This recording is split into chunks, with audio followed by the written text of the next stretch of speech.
go would be to go directly to the end consumer. But as reality is, to develop an end consumer system is not an easy thing. Definitely not with the homegrown means that we have, and with our own ideas and without experience, without someone handing over this business to us. So it grows very slowly, and what we grew, we have every week we turn out 5 to 6 tons of salad. So if you all don't eat that, then I have to sell the other 3.5 tons somewhere else. So we also supply all the other sales channels. Yeah, we have wholesalers who take the excess and then grumble if in a lean season I give too much to the other sales channels which are more profitable. But we balance this out. So we actually deliver to retail, to hospitality, and to wholesalers throughout. To come back to this picture of the pricing, yeah. So this is with the example of iceberg, why farmers actually stay poor. Yeah. So the wholesaler buys the salad from us for 20 rupees a kilo in the excess season. That means when the salad actually grows best, because then other farmers' salad also grows best, and they know best that the salad is there. So the price drops to 20 rupees a kilo. Yeah, it's just above my production cost, but you know from economics that as long as you cover your variable cost, you should sell, yeah, even if it's below. So, but it's a very painful process to sell such lovely salad for 20 rupees. But that is what the farmer gets, yeah. And that too, very much delayed. And of every 5th consignment, they say, but it reached rotten. It wasn't really good, and you know the shape of the iceberg is too tight today and too loose tomorrow. So all this hassle is there also. Hospitality pays us 300% of that, thrice the price, 60 rupees. Yeah. They have their own package of problems. When you are in agricultural business and you deal with hospitality, then you spend more time chasing your money than you spend in the farm growing the stuff. But it's at least for thrice the price. Now retail is quite good because they give you already 5 times the price. Or actually the retailer gets, no, that is what we get from the retail. But in retail then we have to, for example, give a guarantee, we have a rejection policy. So we end up then taking back the salads that, or the produce that hasn't been sold. But that is still worth it. And if you go to the end consumer, you can get 140 rupees a kilo. Okay, you have a lot of added packaging and servicing and supply and complaints management processes and work involved in this, but it is rewarding. Yeah, it's not only rewarding because of the money, it is also rewarding because you get in direct touch with the customer. What is very difficult with the other sales channels is that you never know whether what the wholesaler tells you is really the truth. There is no way in India to know what is going on in Vashi. When we send our crop there, we don't know what the price is. Although there are all sorts of schemes over here to publish prices, there is no way a farmer can ever come to know the price of our products.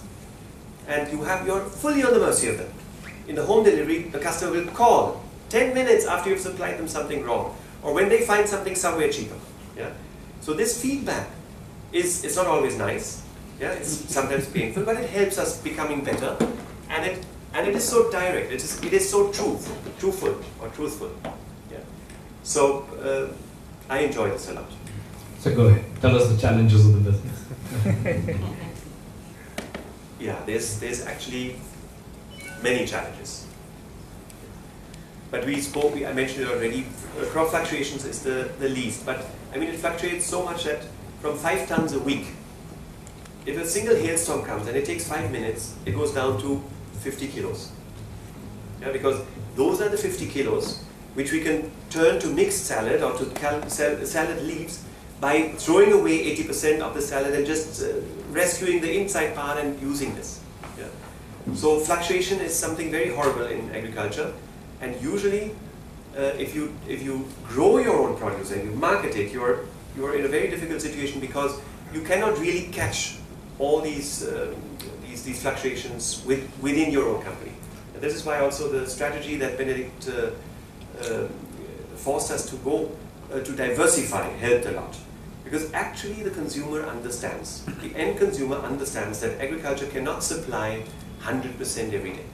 So and if we have home consumers, they're quite happy to say, okay, fine, this week I don't take salad, maybe I take something else and I use a white cabbage for something. And this works both ways. Yeah? We are very happy with this. But we still try it, and we try it with greenhouses, and we try with all sorts of high tech to reduce the fluctuations. Then water is a very big challenge. In our area, Sassville is called a rain shadow area. But rain shadow means that one year we have so much rain that we don't know where to put it, and then the other year we don't have rain. So water is a very valuable commodity. What we've done is we have, I think, invested 30 to 40% of all resources, of all the expenditure has gone into water securing, into securing water, into building wells, into building tanks. We've built a tank, I'll tell you afterwards about it, under the failure section, which is huge. It stores 1.7 crore liters, and but the main characteristic of that tank is that it's empty when I need it, because it has a leak, or I would say it has many leaks. Yeah, but securing water is the most important thing, and we actually secured it best by saving. So we have implemented technologies where we have brought down water consumption for, I have taken the unit of 1 kg of ready salad. Yeah? So if we want to have 1 kg sellable iceberg, in the field, the way in the flooding method, a farmer would need 3,000 liters of water to grow 1 kg of salad.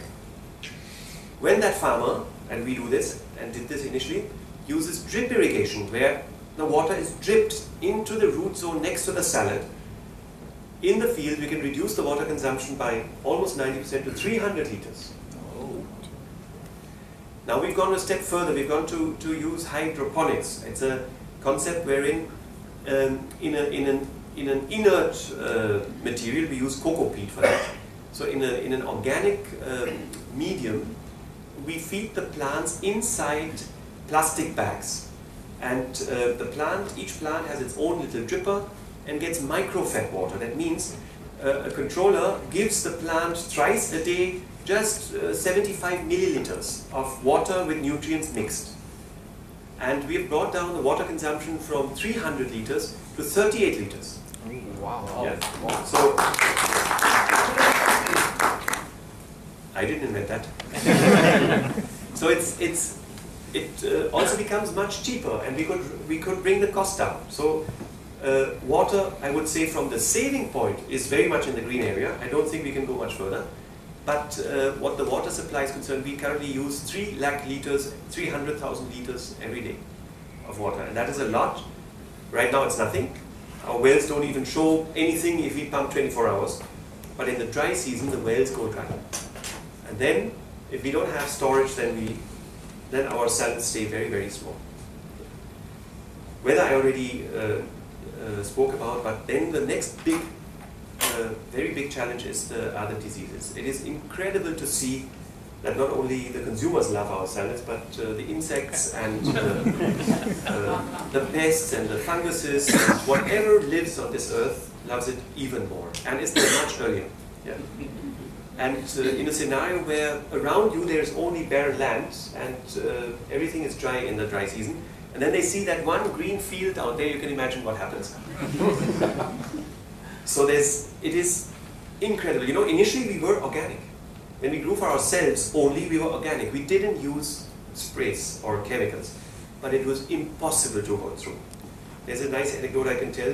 We have an internship program where we have interns from Germany and from other countries coming and working with us. They do this usually for their master thesis, then they get a project and they can see this through. And I had this internship person called Daniel Fischer.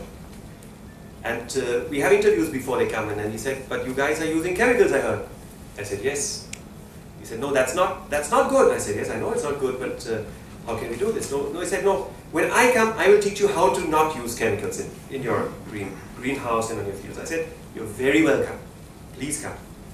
And he worked with us for half a year. He was he was an educated, fully finished agriculturist who had worked on many farms.